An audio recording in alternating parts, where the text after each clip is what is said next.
Interstellar review சொல்ல போகிறேன்னா just என்னோடய எக்ஸ்பீரியன்ஸை ஷேர் பண்ணுற மாதிரி தான் இருக்க போகுது. ஐ கெஸ் நம்ம ஒரு படங்களில் தான் மியூசிக் வந்து அந்த படத்தை காப்பாற்றுறது, ஒரு சில சீன்ஸை காப்பாற்றுறது, இதெல்லாம் பண்ணிகிட்டு இருக்கோம். இதே ஏன் இங்கே சொல்கிறேன்னா, எனக்கு தெரிஞ்சு ஹான்ஸ் ஜிம்மர் என்ன பண்ணியிருப்பாருன்னா, ஃபஸ்ட்டு மியூசிக் கம்போஸ் பண்ணியிருப்பார். அதை எடுத்துகிட்டு போய் நோலன் கிட்ட காட்டி மியூசிக் ரெடி பண்ணிட்டேன், ஏதாவது படம் பண்ணுங்க இதை வச்சு அப்படின்னு கேட்டிருப்பார் போல். அந்த மியூசிக்காகவே பண்ணி வச்ச ஒரு படம் மாதிரி இருக்குது. சீரியஸ்லி அந்த கான்ஃபீல்ட் சேஸ், அப்புறம் நோ டைம் ஃபார் காஷன், இன்னும் நிறைய இருக்குது, எனக்கு தெரியாது, அவன் கேட்க நல்லா இருக்கும். Music was on perfect, everything down to the last minute details. மியூசிக்லேருந்து வைப்ரேஷன்ஸ் வரோட ஸ்பீக்கர்ஸ்லேருந்து கேட்டல, அது வந்து நான் காலை இப்படி கீழே போட்டு சும்மா உட்காந்துறதில்ல, அந்த காலில் அந்த வைப்ரேஷன்ஸ்லாம் ஃபீல் பண்ணும்போது அந்த சீன்ஸ்லாம் வந்து உமா என்ன அது அப்படின்ற மாதிரி இருக்கும், மிரட்டி விட்டுன்ற மாதிரி இருக்குல்ல. டெட்புல் அண்ட் வூல்வரின் இந்த மாதிரி எல்எஃப்சி தீம் இருக்குல்ல, அதை வந்து பிளேடே இவங்கெல்லாம் என்ட்ரி ஆகும்போது அந்த சீனில் போட்டிருப்பாங்கல்ல, அந்த சீனில் இருந்த அந்த ஒரு வைப்பில் இது வந்து சூப்பராக இருந்தது. அதே மாதிரி அது வைப்பாக இருக்கும், இது வந்து எக்ஸ்பீரியன்ஸாக இருக்குது, புரியுதா? தனியாக கேட்கும் போதே அது தாறுமாறாக இருக்கும், படத்தோட மிக்ஸ் ஆகி அந்த சீனோடு பார்க்கும்போது இன்னும் சூப்பராக தான் இருக்காது. வாம்போலில் ட்ராவல் பண்ணுற சீன்ஸ், கர்கான்ச்சுவா பக்கத்தில் போகிற சீன்ஸ், அது வந்து அந்த ஸ்கேல் டிஃப்ரென்ஸ் இவங்க சின்னதாக இருந்துட்டு அது பெருசாக இருக்கும்ல, அந்த டிஃப்ரென்ஸ்லாம் சூப்பராக இருக்குது. அந்த பிளானட் பக்கத்தில் போகும்போது இந்த சேட்டன் ரிங்ஸ் இதில் ஒன்று ஃபோன் ஸ்க்ரீனில் பார்த்துட்டு அப்படியே அவ்வளோ பெருசாக போய் நின்று பார்க்கும்போது அது நல்லா இருக்குது, சூப்பராக இருக்குது லிட்ரலி. ஆனால் இதுலேயே ஒரு பிரச்சனை இருக்குது. பிவிஆர் பின்னாடி வர ஸ்டோரின்னும் போது அப்பா வந்து பொண்ணை பிரிஞ்சு ரொம்ப ஒரு ட்ராவலுக்கு போகிறாங்க, திரும்ப அவங்க வந்து மீட் பண்ணுறாங்க. இது ஒரு பிளாட்டாக இருக்கா? இன்னொரு பிளாட், ஹியூமன்ஸ் வந்து இடத்துல சாகிறதுக்கு இருக்காங்க, அவங்கள வந்து வேறு இடத்துக்கு காப்பாற்றணும், இது ஒரு பிளாட். இதை நீங்கள் எப்படி சொன்னாலுமே இந்த படத்துக்கு சூட் ஆகும். இல்லை இதுதான் வந்து மெயின் பிளாட், இதுதான் மெயின் பிளாட்னு என்னால் பிரிக்க முடியல, ரெண்டுமே எனக்கு மெயின் பிளாட்டாக தான் தெரியுது. சயின்ஸ் ரிலேட்டடாக சில விஷயங்கள், இந்த வார்ம் ஹோல் எப்படி ஒர்க் ஆகுது, பிளாக் ஹோல் எப்படி ஒர்க் ஆகுது, நீங்கள் லைட் ஸ்பீடில் ட்ராவல் பண்ணால் உங்களுக்கு ஏஜ் எந்த மாதிரி, டைம் எந்த மாதிரி மாறும், இந்த விஷயம்லாம் வந்து படத்தில் எக்ஸ்பிளைன் பண்ணியிருக்கிறதோட நீங்கள் உங்களுக்கு இதை பற்றின பேசிக் டீட்டெயில்ஸ் தெரிஞ்சிருந்தால் தான் வந்து உங்களுக்கு படத்தை இன்னும் பெட்டராக வந்து புரிஞ்சிக்க முடியும். அப்புறம் இந்த 4th டைமென்ஷன் என்ன, 5th டைமென்ஷன் என்ன, இதை பற்றி உங்களுக்கு தெரிஞ்சிருக்கணும். அப்புறம் ஆமாம், இதெல்லாம் தெரிஞ்சிருந்தால் உங்களுக்கு படம் இன்னும் கொஞ்சம் பெட்டராக புரியும். அப்படி இருந்துமே சில பேருக்கு வந்து டவுட்ஸ் இருக்கும். 2021-22 அந்த டைமில் வந்து படத்தை ஃபஸ்ட் டைம் பார்த்தேன். அப்போ எனக்கு சயின்ஸ் நாலேஜ் இருந்தாலும் படம் எக்ஸ்பீரியன்ஸ் பண்ணுற அளவுக்கு எனக்கு மூளை கிடையாது, மங்கி போன மூளை. அதனால் அப்போ எனக்கு படத்தோட சரியாக கனெக்ட் ஆக முடியல. அதுக்கப்புறம் ஓகே பார்த்தேன், ஏதோ நல்லா இருந்துச்சு அப்படின்ற ஒரு வைப்பில் தான் இருந்தேன். அதுக்கப்புறம் நிறைய பேர் இன்ட்ரெஸ்ட்லார்னு சொல்லிட்டு இருந்ததுக்கப்புறம் 2023 நினைக்கிறேன், எண்ட் ஆஃப் 2023 ஆர் 2024 அந்த டைமில் வந்து திரும்ப ரீவாட்ச் பண்ணேன். அப்போ பார்க்கும்போது ஓகே, அந்த ரீவாட்ச் பண்ணுற டைமில் வந்து மார்க் வந்து ஓடி வருவாங்கல்ல, அவங்க அப்பா காரில் கிளம்புனதுக்கப்புறம் அந்த போர்ஷனில் வந்து அவங்க ரூம்குள்ளே பேசிகிட்டு இருக்க சீன்ஸ்லாம் எனக்கே தெரியாமல் கண்ணில் இருந்து 2 சொட்டு கண்ணீர்லாம் இருந்தது. அதுக்கு முன்னாடி இருந்திருக்கேன்னா, ஆமாம், நான் வந்து அனிமே மூவிஸ்க்கெல்லாம் பாரபட்சம் பார்க்காம இருந்திருக்கேன்.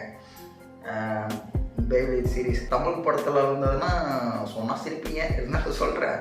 டான் படத்துக்கு எழுதிட்டு இருந்தேன் உட்காந்துட்டு, எமோஷன் சொன்ன மாதிரி கண்ணிலேருந்து 2 சொட்டு கண்ணீர்லாம் வந்தது. ஸோ தட் வாஸ் லைக் திரும்ப இந்த இப்போ ரீவாட்ச் பண்ணும்போது திரும்ப வளர்ந்துடுவேன்னு நினச்சிட்டு இருந்தேன். ஃபஸ்ட்டு அது எல்லாம் நடக்கும்னு தெரிஞ்சதால் அந்த டைம் அழுக வரல. பட் அந்த சீன்லாம் வந்து கூஸ் பம்ப்ஸாக இருக்கும். அந்த சீன் மட்டும் இல்லை, படம் ஃபுல்லாகவே அப்படி தான் இருந்தது. Most of the scenes like வந்து என்ன சொல்கிறது, தம்பி புல்லரிக்குதுப்பான்னு ஒவ்வொரு டைமும் சொல்லுவார், தம்பி புல்லரிச்சிக்கிட்டே இருக்குப்பான்ற மாதிரி இருக்கும். நான் என்ன ரிவ்யூ பண்ணிக்கிட்டு இருக்கேன், ஒவ்வொன்றா சொல்லிக்கிட்டு இருக்கேன். படத்தில் நெகட்டிவ்ஸ் சொல்லணும்னா அதுவும் சொன்ன மாதிரி எல்லாம் உங்களுக்கு சயின்ஸ் டேர்ம்ஸ், இந்த பிளாக் ஹோல், வார்ம் ஹோல் இதை பற்றியெல்லாம் தெரிஞ்சிருந்தால் தான் உங்களுக்கு படம் இன்னும் கொஞ்சம் பெட்டராக புரியும்.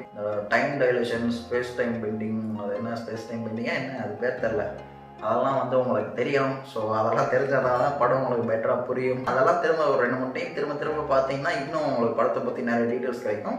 இல்லை அப்படியும் முடியலாம், யூடியூப்பில் நிறைய பேர் எக்ஸ்பிளைன் பண்ணிப்பாங்க. லைக் நானுமே அப்படி தான் வந்து தெரிஞ்சுக்கிட்டேன். யூடியூப்பில் நிறைய வீடியோஸ் வந்து பார்த்தேன், இந்த விஷயம் இப்படி ஒர்க் ஆகுது, கூப்பர் ஸ்டேஷன் இப்படி இருக்குது, இது எப்படி ஹெல்ப் பண்ணாங்க, இந்த மாஸ் கோடு, இதெல்லாம் வந்து 2023 அந்த டைமில் நான் வந்து நிறைய யூடியூப் வீடியோஸ் இன்டர்ஸ்டெல்லாரை பற்றி வந்துக்கிட்டே இருந்தது ட்வீட்ஸில், நானும் பார்த்துக்கிட்டே இருந்தேன், பார்க்க வந்துக்கிட்டு இருந்தேன். அதெல்லாம் பார்த்துட்டு ஓகே படத்தில் இவ்வளோ இருக்கான்னு சொல்லிட்டு திரும்ப பார்த்தது அப்போ தான். அதுக்கப்புறம் தான் படம் வந்து இன்னும் பெட்டராக எனக்கு புரிய ஆரம்பிச்சது. நான் இந்த 2021-22 எனக்கு சயின்ஸ் நாலேஜ் வந்து சயின்ஸில் இன்ட்ரெஸ்ட் இருந்தது. பட் இதை பற்றியெல்லாம் எனக்கு தெரியாது. பிளாக் ஹோல் எப்படி ஒர்க் ஆகுது, என்ன ஈவன் ஹாரிசன், அதை பற்றியெல்லாம் இந்த டைம் ரிலேஷன், அதை பற்றி எனக்கு அவ்வளோ நாலேஜ்லாம் கிடையாது. குட்டி மூளை இப்போவும் அப்படிதான் இருக்குது. பட் ஸ்டில் எனக்கு புரியாது. நெகட்டிவ்ஸ்னால் கொஞ்சம் காம்ப்ளெக்ஸாக இருக்கும். நீங்கள் திரும்ப திரும்ப பார்க்கவோ இல்லை ஒரு சில எக்ஸ்ப்ளனேஷன் வீடியோஸ் பார்த்தீங்கன்னா உங்களுக்கு பெட்டராக புரியும். சினிமாட்டோகிராஃபி இதை பற்றி நான் சொல்ல வேண்டிய அவசியமே இல்லை. அதைத்தான் அந்த பிரம்மாண்டம்னு சொன்னேன்னா இல்லை ரெண்டும் வேறையா. சினிமாட்டோகிராஃப்ஸ்லாம் எனக்கு தெரியாதுப்பா. படம் ரிவ்யூ பண்ணுறவங்களாம் இல்லை பண்ணணும் ப்ரொஃபஷனல்லாம் கிடையாது. ஏதோ படத்தை பார்த்தா எப்படி இருக்குன்னு சொல்லிக்கிட்டு இருக்கேன், அவ்வளோதான். படத்தோட எக்ஸ்பீரியன்ஸை நிறுத்திட்டு இதை சுற்றி நடந்த எக்ஸ்பீரியன்ஸை நான் கொஞ்சம் சொல்லணும். நேற்று சண்டே 12:25 ஷோ, மத்தியான ஷோ புக் பண்ணியிருந்தோம். 3 பேர். டிவிஆர் முன்னாடி ஃப்ரண்ட் சீட் இருக்கும்ல, 60 ரூபா அந்த சீட். சரி சீப்பாக இருக்குது, காசு இல்லை. அஃப்கோர்ஸ் நான் கண்டு என்ன 200 ரூபா பின்னாடி இருக்க சீட் போட்டிருக்கான். நான் 200 ரூபா கொடுத்து அதை புக் பண்ணுறதுக்கு ரொம்ப பர்சனல் நினைக்கிறேன். அதில் வந்து ஒரு ரீல் சொல்லியிருந்தாங்க, இன்ட்ரெஸ்டெல்லாம் வந்து முன்னாடி இந்த டிவிஆரில் உங்ககிட்ட காசு இல்லைனாலும் பரவாயில்ல எப்படியாவது போய் பாருங்கள், முன்னாடி இந்த 60 ரூபா சீட் இருக்கும், மிஸ் பண்ணிடாதுன்னு சொன்னாங்க. அதுக்கப்புறம் தான் ஓகே 60 ரூபாய்க்கெல்லாம் சீட் இருக்குன்னு எனக்கு அப்போ தான் தெரியும். ஏன்னா நான் இதுக்கு முன்னாடி போன தேட்டர்ஸ்லாம் வந்து இந்த 60 ரூபா சீட்லாம் நான் பார்த்ததில்லை, கேள்விப்பட்டதே இல்லை. படம் ஆல்ரெடி 10 நிமிஷம் போயிடுச்சு. படத்துக்கு உள்ளே வந்ததுக்கு நான் 10 நிமிஷம் லேட்டு. இதுக்கெல்லாம் காரணம் யார்? 12 மணிக்கு பஸ் ஸ்டாப் வந்தானே அவனால். 12:25 ஷோவுக்கு 12 மணிக்கு பஸ் ஸ்டாப் பாரு. 10 கிலோமீட்டர் தள்ளி இருக்குது தேட்டர். படம் ஓடிக்கிட்டு இருந்தது. படத்தோட குவாலிட்டி, அந்த ஸ்க்ரீன் குவாலிட்டி இருக்குல்ல, பிவிஆர் பையா சோறு தான் திங்கிறே இல்லை திங்கிறடா பேப்பனே. குவாலிட்டி ஏதாவது ஒழுங்காக கொடுக்கணுன்ற அறிவு மயிராவது உனக்கு இருக்கா? இல்லை ஏதாவது மூலம் இருக்கா? இல்லை என்ன படம் தேட்டர் ஸ்க்ரீனே அப்படி தானா? யூடியூப்பில் 360p வீடியோஸ்லாம் பார்த்துருப்பீங்கல்ல, ஒரு கொஞ்சம் டீசெண்டான குவாலிட்டி, மிட் ரேஞ்ச் குவாலிட்டின்ற மாதிரி. படம் மொத்தமாக அப்படி தான் இருக்குது அவ்வளோ பெரிய ஸ்க்ரீனில் பார்க்கும்போது. லிட்ரலி நிறைய இடங்களில் பிளர் ஆகுது, பிக்சல்ஸ் கண்ணுக்கு தெரியுது, எல்லாமே அப்படியே இருக்குது. ஒன்றுமே இல்லை. என்னப்பா குவாலிட்டி இது? என்ன ஸ்க்ரீன் இது? என்ன 144p ஸ்க்ரீன் வச்சிருக்கியா? கேவலமான ஒரு ஸ்க்ரீன் குவாலிட்டியை வச்சுக்கிட்டு உள்ளே எதுவும் எடுத்துகிட்டு வரக்கூடாதுன்றது.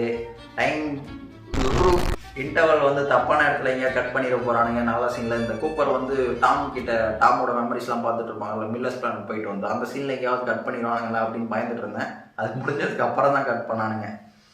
இந்த விஷயத்துலையாவது அவன் மொத்தத்தையும் வாங்கி குடிச்சிருக்கீங்க, நல்லது பிவிஆர். நான் முன்னாடி அந்த 60 ரூபா சீட்டுங்கிறதால படத்தை இப்படி பார்த்துக்கிட்டு இருந்தேன். ஏற்கனவே எனக்கு கழுத்து வலி, கழுத்து உடஞ்சுதான் உட்காந்துருக்கேன். எல்லாம் போய் படத்தை இப்படி பார்த்துட்டு இருந்தா 3 மணி நேரம் கழுத்து அசையாம ஆட்டாம ஒரு வழியாக படம் உடஞ்சி. படம் அருமையாக இருந்தது. பசியோட படத்தை பார்த்து முடிச்சுட்டு படத்தை பற்றி பேச வந்து நான் பாட்டுக்கு என்னென்னமோ பேசிகிட்டு இருக்காங்கன்னு நினைக்காதுங்க. என்னென்னமோ பேச வந்து தான் படத்தோட எக்ஸ்பீரியன்ஸையும் ஷேர் பண்ணேன். ஹோப் திஸ் வீடியோ கேவலமாக இருக்கும், எனக்கு தெரியும். நான் உங்களை அடுத்த வாரம் இன்னொரு நல்ல வீடியோவில் மீட் பண்ணணும்னு நினச்சிங்கன்னா டிஸ்லைக் பண்ணுங்கள். இல்லை நான் உங்களை நாளைக்கே பார்க்கணும்னு நினச்சிங்கன்னா அன்சப்ஸ்கிரைப் பண்ணுங்கள். இல்லை நான் உங்களை என்னன்னைக்குமே பார்க்கவே கூடாதுன்னா ரிப்போர்ட் பண்ணுங்கள்.